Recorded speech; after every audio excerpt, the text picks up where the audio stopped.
Welcome to Real Estate Coaching Radio, starring award-winning real estate coaches and #1 international best-selling authors, Tim and Julie Harris. This is the #1 daily radio show for realtors looking for a no BS, authentic, real-time coaching experience. What's really working in today's market, how to generate more leads, make more money, and have more time for what you love in your life. And now your hosts, Tim and Julie Harris. I remember, Julie, the first time you and I were exposed to the information we're going to be sharing with these guys today, and probably tomorrow and the following day, and maybe even the following day. Perhaps. On disc profiles. And we were in our mid-20s, if I remember correctly. Yes. And you and I were at a Howard Brinton event. And it was one of the most interesting, transformative sales tools at that point in our careers that I think we had learned. And this absolutely useful. Yes. It was incredibly useful. Even after our first year where we, listed and sold over 100 homes, and the second year and the third year, and for 10 years after that, we always did 100 to 200 homes. This became one of the most critical building blocks in our ability to master the art and science of selling, really. And selling, but also getting along with people, right? Communicating, being a good human. I would say that it made all things easier. It did. To understand this. Now, you said disc profile, just if this is their first exposure. Sure. That's the DISC Personality Style Profile System. And we're going to get into that, but we're going to make it really tactical and practical, specifically for those of you in real estate. Right. So we're going to go through the disc stuff, and many of you have been exposed to it, and we're going to be presenting this to you in probably a way that's unfamiliar, especially if you've been exposed to it in the past. Because Julie and I have studied this stuff and presented it so many times and read so many books on it and used it. And really the interesting part of it, well, I'm going to resist getting wonkish about it, but the history of it is really what I find to be fascinating. And Julie's actually done some homework on that.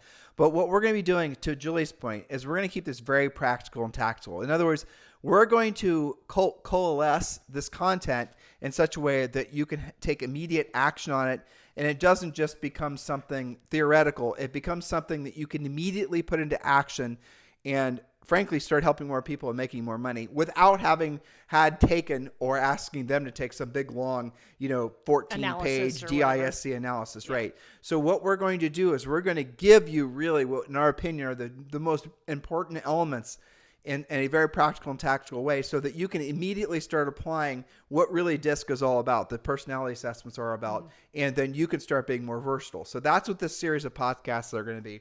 And this is a great topic. But first of all, Julie's done some homework. And it's, as you guys know, especially those of you who are longtime podcast listeners, and this is the largest single, most downloaded daily podcast for real estate agents in at least the United States. This podcast has been downloaded over, we've done over 2,000 shows, but over 20 million times. So this information, if you use it correctly, can be very beneficial to your life. But if used incorrectly, can actually be very detrimental. That's right. So let's understand a little bit more about this. I'm going to give you a bit of history just so you know where all this is coming from. This is, again, the practical and tactical DISC personality training for real estate professionals. How do you actually use it? Because you can get really wonkish about this stuff. So the DISC model of behavior was first proposed in 1928 by William Moulton Marston, a physiological psychologist, in his book, which was at that time called Emotions of Normal People. Obviously, not a book written for real estate people. Exactly. All right. Now, Marston made a deliberate decision to focus only on psychological phenomena that were directly observable and easily measurable. Fair enough. So based on his research, Marston theorized that the behavioral expression of emotions could be categorized into 4 primary personality styles based on the subject's perceptions of themselves in relationship to their environment. And these 4 types were labeled by Marston as dominance, inducement, submission, and compliance. DISC. Now, these 4 styles are now commonly referred to, years later, as driver, influencer, or expressive, supportive or amiable, and compliant or analytical, kind of interchangeable, but still in the DISC vein. There are many, many spins on this. including tests and books. It's commonly taught in sales training and business school. So this is important for you guys to get clear on. So I'm reading ahead in your notes. Yep. And by the way, our notes are always available for downloading on timandjulieharris.com. They're copywritten, but you guys can certainly use them. A lot of you guys use our training for training your agents or training your team members.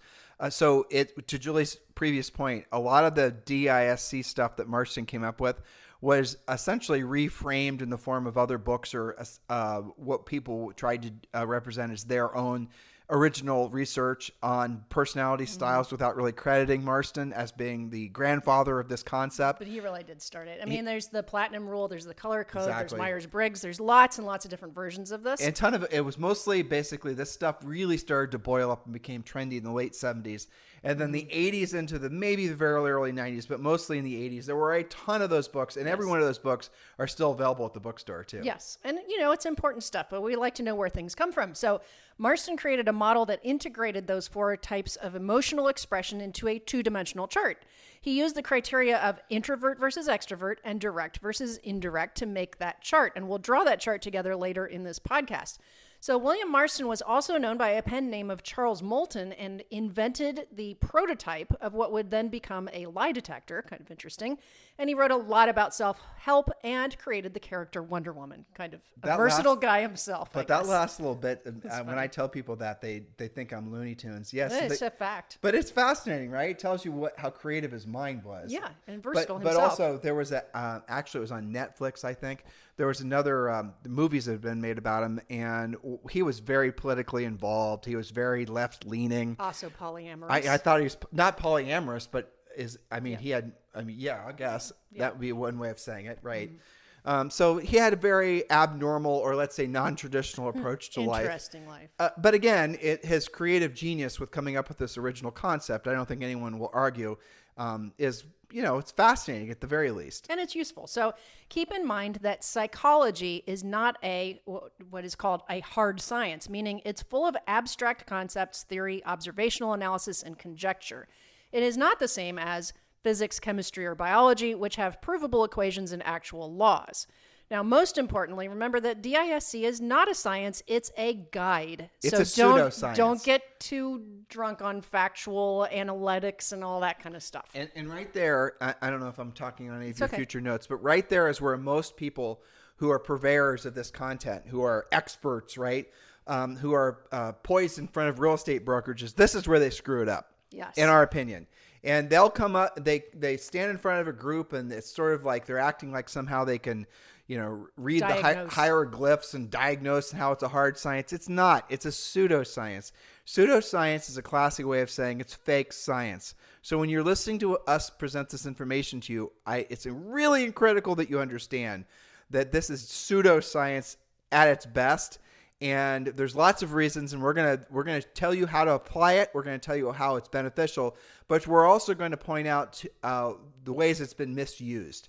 And, that's right. And that's where, frankly, harm has been done, especially amongst agents and these, DISC trainers, where they are making it so that people that did have capacity and capability and desire to be successful were pigeonholed as having the wrong personality for success. A personality flaw in some sense. Exactly. With regards to business. There is no EKG for DISC, for example. Mm-hmm. Okay, exactly. So it's not a science, it's a guide. There's no specific, this is really important, guys. There is no specific personality style which is guaranteed to be successful or not successful in business or real estate or even in life. That is not a thing. So let's understand the philosophy, but also have some fun applying it in a practical and tactical way. What we want you to understand and implement is that it's your job to be more like your prospects and clients, not the other way around. And largely, Tim, this gets down to just being present and observational and a little bit sensitive to who you're in front of and not expecting them to instantly gel with you. But that last little sentence you read is really sort of the synopsis of basically one of the big takeaways. And the bottom line is don't make it about yourself, make it about the person that you're talking to. That's it. So here's a fact. Agents and brokers who make the most profit in real estate are always those who understand versatility. Versatility means having the ability to handle a variety of types of personalities in a variety of situations with care and skill. Agents who are versatile rarely say things like, I only work with people who I hit it off with, Or I just can't work with those analytical types, or fill in any other personality style. Or she just needed too much hand-holding for me. Instead, their script is, it would be my pleasure to help you with fill in the blank. Those are the versatile agents who have, by and large, worked on this. So let's draw the chart, and I'm going to describe how to draw the chart. And in our notes, I can attach the actual chart since that's hard to put. Let's make them do their own little We creative. are. Okay. So you're going to get a fresh sheet of paper. At the top of the page, you're going to put the label direct. And at the bottom, you'll write indirect. It helps when we've presented this in the past if we give them a visualization of what, in their mind's eye, what it looks like when it's done. So here's basically the way for you guys to do that. You're just going to, in essence, and Julie's going to get into the specifics, but you're going to take an 8.5 by 11 and you're going to divide it into 4 quadrants. It looks like, you guys can visualize it, right? There's a line that divides it equally on the horizontal and a line that divides the page equally on the vertical. A big plus sign, essentially. Okay, so the top of the page, direct. On the bottom, you're going to write indirect. And on the left-hand side of the page, you'll write introvert. And the right side, you'll write extrovert. And you're going to draw these words fairly smallly because we're going to fill in this chart. So next, you're going to draw that big plus sign on your page to split it into quadrants. You'll have an upper left, upper right, lower left, and lower right quadrant. Now you're going to draw the letter D in the upper left, I in the upper right, S in the lower right, and C in the lower left quadrants. Again, that's DISC going around clockwise. So now we're going to label those driver, influencer, support, and communicator. That stands for DISC, driver, influencer, support, and communicator. Again, clockwise, and write small because we're going to add some descriptions to each quadrant. Again, making this very practical and tactical. So in order to understand the chart, let's first test you, podcast listener.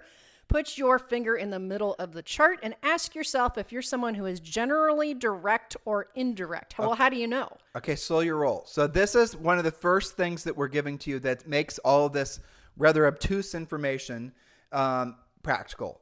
Listen to what Julie just said. So you've created your chart, and let's go over this again, right? Because it's worth doing. Some of them are driving around or on their exercise, bike or walking. Don't draw and drive, please. Don't draw and drive, right?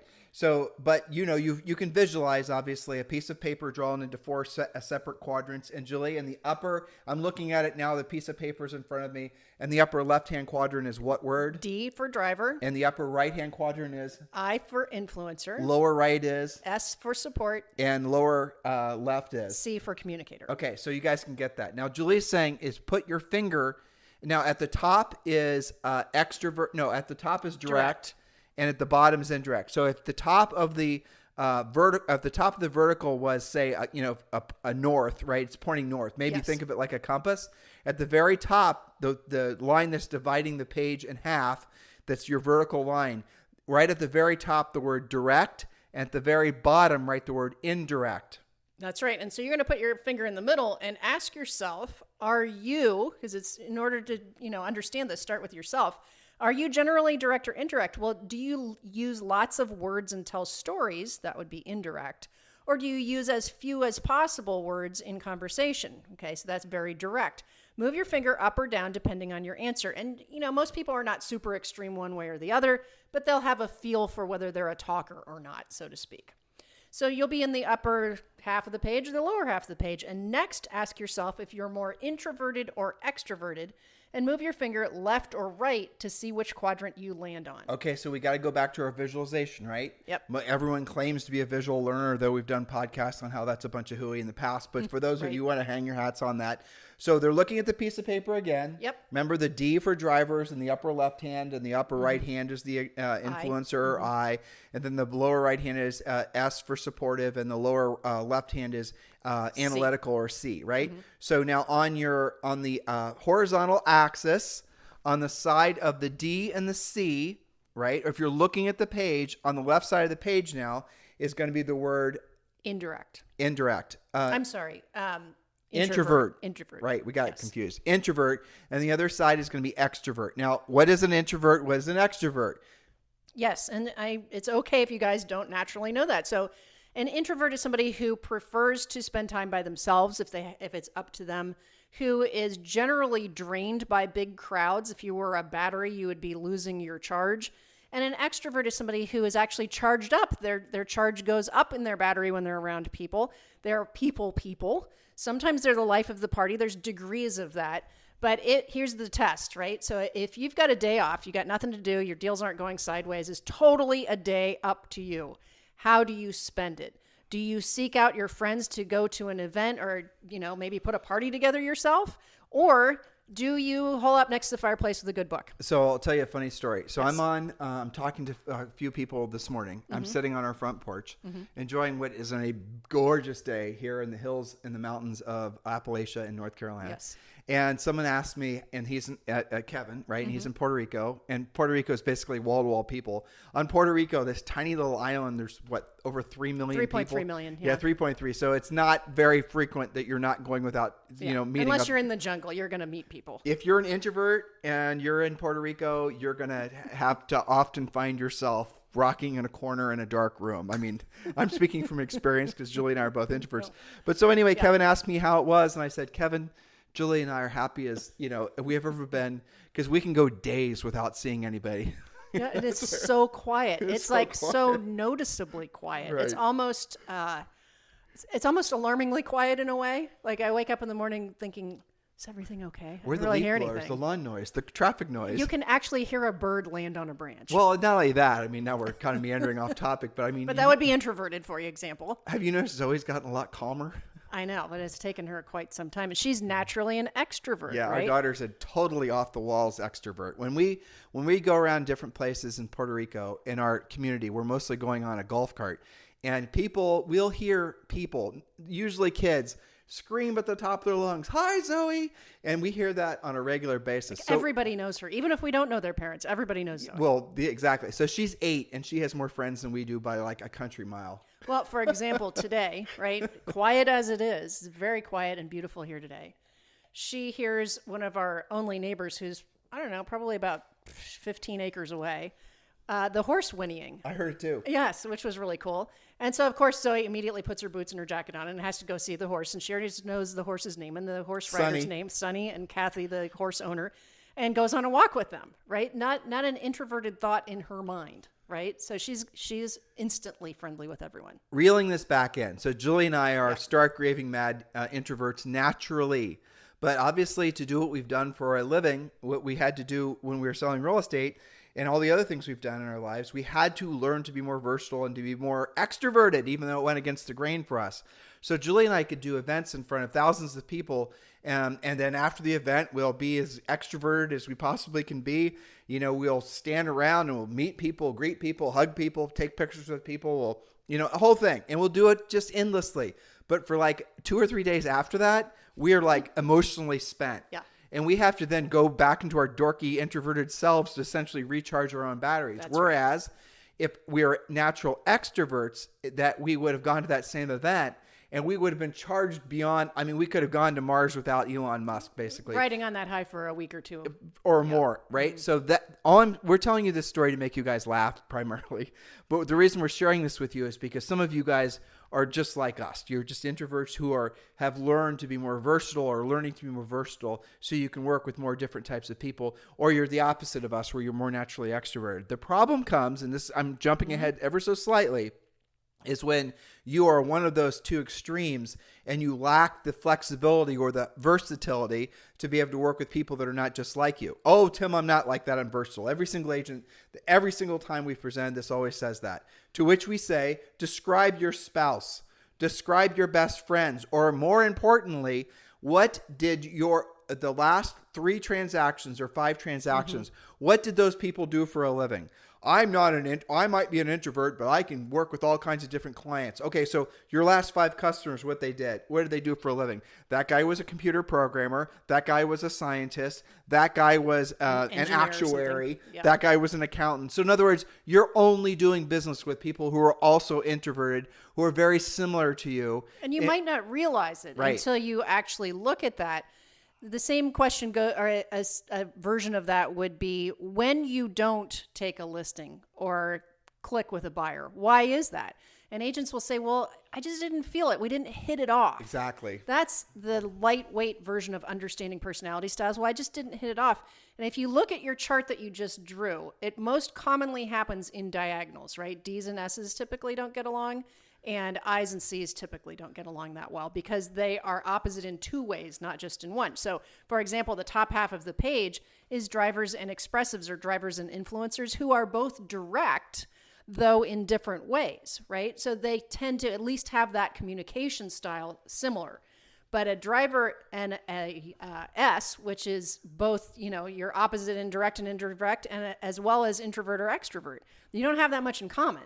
So it requires more flexibility and versatility when you're going diagonal in the chart. So why is it that this is considered pseudoscience? And here's really a quick reason why. Because any self-administered test is not scientific, because you with a little bit of experience, or if you know what you're doing, if you know you're taking a personalities test, for example, and you want to come out more seeming like an extrovert, and you want to appear like an extrovert for some reason, you can actually answer the questions, and maybe consciously or subconsciously, and you can make it so the results are more or less how you want them to be. All you have to do is say to yourself, well, how would an extrovert answer this? Exactly. So self-administered tests, the very definition of any it's like taking a survey on Facebook. I mean, that's not a real, you know what I'm saying here, guys? So staying along the lines, it's still useful information. And the reason that we think it's useful is A, for playing around with it, kind of like we all are now enjoying this sort of this information. But it's when you meet other people, going back to what we were talking about before, when you put your finger in the crosshairs of that chart and you ask the two questions, is this person direct or indirect? Okay, so how do you know whether someone's direct or indirect? Because oftentimes in a work environment, somebody is going to have been trained or evolved professionally to be more direct than they naturally are. Just that sometimes will skew your opinion of their personality style to the more direct side. But I'll give you a little clue on this. There have been tons and tons of research on this, and about how much of each population it falls into each category, right? So you have drivers, influencers, expressives, analyticals, right? So what percent of the population is drivers versus, say, amiables? Well, again, depending on what you read, more than 60% of the population falls into the amiable crowd. So an amiable person is going to be indirect. They're going to be extroverted. So they're going to be somebody that's going to be more liking people, get energized by people, and they're going to want to sit around and talk for a while. They don't want you to get to the point. They want to get to know you first. You're probably like that. Chances are 60% of the tens of thousands of you that are listening to this, potentially hundreds of thousands of you that are listening to this, you are amiable. So if you're wanting to solve the big mystery of what your dominant personality is, statistically, it's likely that you're amiable, right? And if you go down, so what's the next most common? I get these confused. Is it analytical or expressive? Do you remember? I think it's analytical. I think it's analytical too. Analytical, so it's amiable, then analytical, and then it's expressive, and the least common is driver. Even though many of you have been taught that you will suck at real estate unless you're a driver or have to act like a driver. And that's where this information gets bastardized and it ruins. So we've been standing in the back of rooms before at different conventions and whatever, and listening to these gurus talk about it, or they'd maybe even administered the test, and now they're being opinionative, and they're frankly not that educated on what this truly is, being pseudoscience. And the agents will all basically claim to be drivers. And typically what you'll see is anybody that's analytical, usually analyticals, they're looked down upon. Oh, analytical, you're best as a support person. If you're analytical, you're best if you're going to be in service to an expressive or a driver. Or if you're amiable, you're just too nice to be in this business. Yeah, you're not going to make it. You're not going to make it. You're just not tough enough. Right? You want to be a driver. Okay, well, so here's the funny thing about drivers. And those of you guys have had these experiences, hopefully you're kind of looking back at those those meetings and whatnot, laughing, because this is how it always works out. But here's a funny thing. So the most common personality type of people, well, actually, I shouldn't say people, in men's prisons, okay? This is what the research was. So the most common personality type of men in men's prisons, I've never read one about women in women's prisons, I don't know, right? exactly. Was the driver. And it's like, no kidding, right? Because when they walk into a bank, they say, give me all your money, right? I mean, if that's not a direct statement, I would say they're non-versatile drivers. That's right. What would an There is a difference. What would an amiable do if they were robbing a bank? Well, first of all, they wouldn't say anything. They'd at least write a note. It'd probably be sealed in an envelope with please and thank you. Or they wouldn't want to rob the bank in the first place because they wouldn't want to offend anybody, hurt anybody's feelings. They do it online. Right. An expressive would walk in with like a kazoo, wearing bright colors, and like do a little like jig and a little dance about robbing the bank. So they could feel like they earned it. Exactly. And well, you guys get the point, right? Yeah. But so really, what you don't believe that you have to be one particular personality to be successful in any aspect of life. But you do have to be versatile. Whether you are naturally a driver or an expressive or whoever, you do have to be versatile to get along in life in general. I mean, I can look at it with Zoe's classmates, right? One of the biggest things that they work out when they're little kids is this idea of versatility and working out conflict on the playground. Because you can't be an all-out driver and have any friends, really. And you can't be so amiable that anybody says anything to you, you're crushed for life. Why did you point to me when you said you can't be an all-out driver? I was just talking with my hands. Well, you just pointed to me. Was that subconscious? Yes. Oh, yeah, sure it was. No, but we're trying to make this really tactical and practical without you getting stuck in the weeds or believing that because you have a tendency towards this or towards that, that you're not going to be able to make it or life's going to be tough or you're only going to have 10% of the clients that'll hit it off with you. None of that's true. So here's the thing from a coaching perspective. You can be successful no matter what your personality style is. The number one job is stop worrying about what your personality style is and start worrying and start focusing on being able to determine what others' personality styles are. So finishing up for a third attempt at trying to explain how to use the graph. You put your finger in the middle, you ask the person, you based on your own observations or what you know about them, is this person direct or indirect? And so you slide your finger to the top of the graph. So if you slid your finger to the top of the graph, now on your left side is going to be driver, on your right side is going to be influencer or I, right? D and I. And then the next question you have to ask yourself, is this person an introvert or an extrovert? And if they're an introvert, then you slide your finger over to the right, and that tells you they're most likely their dominant personality is a driver. And if they're an extrovert, left, you're right, left. Yeah. And the opposite, obviously, if they're extroverted, you put it in the expressive thing. How do you know whether someone's an introvert or an extrovert? The best way to find out is ask them what they did the past weekend, right? Ask them what they did. You can go to their Facebook page and see sometimes. Yeah, I mean, if a driver has a Facebook page, right? Well, there you go. Drivers are going to have very short motivational quotes is what they're going to have. Yeah. But ask them what they did. So if you ask somebody what they do with their own time, not when they're working or performing or whatever they're doing, that's going to really give you the best window into who they truly are. So if it's somebody that spends a lot of time with their families and they just do a lot of things that don't involve a lot of other humans, that's going to be most likely someone who's an introvert. That's going to be a driver.